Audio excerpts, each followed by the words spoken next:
Oi, lagi lanjut next. Seperti ada anak panah shoot, wih, arah Rasulullah pada waktu itu. Spontan Abu Hurairah mulai bubuk, langsung segera bergegas ke arah Rasulullah. Langsung spontan, wah gitu kan ke tempat Rasulullah yang karena melihat ada anak panah melesat ke arah beliau.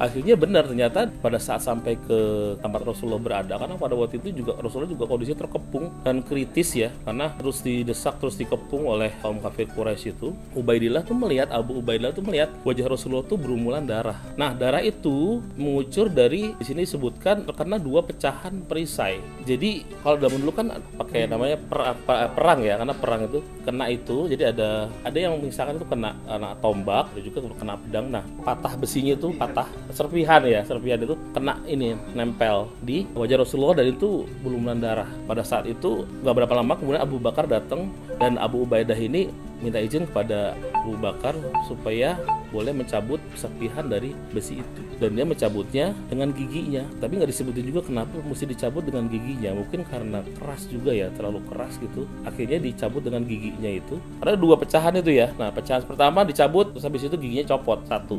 Pecahan kedua juga sama, pasti cabut setelah jatuh sama besinya tuh ada giginya juga. Jadi ada 2 gigi yang tanggal karena Abu Ubaidah mencabut serpihan besi itu yang di wajah Rasulullah dengan kedua giginya.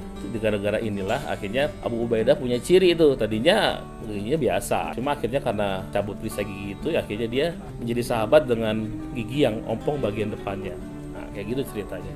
Bisa dibilang itu 2 gigi yang istimewa karena mencabut pecahan perisai menyelamatkan Nabi yang terluka karena dalam perang Uhud. Jadi udah tahu ya kenapa 2 gigi itu istimewa gitu. Selama hidupnya, jadi Abu Ubaidah ini juga dikenal sebagai orang yang low profile, nggak aneh-aneh. Walaupun dia punya jabatan yang tinggi, jadi nggak kayak orang sekarang tuh ya, jabatan tinggi, kadang suka korup, flexing gitu segala macam, pamer. Dia enggak itu ya. Dia memimpin pasukan di Syam, salah satu pasukan yang paling banyak jumlah pasukannya di Syam pada waktu itu. Cuma hartanya tahu nggak? Pas Umar bin Khattab ini kan sering sidak gitu ya, sering keliling ya, liatin pejabat-pejabat.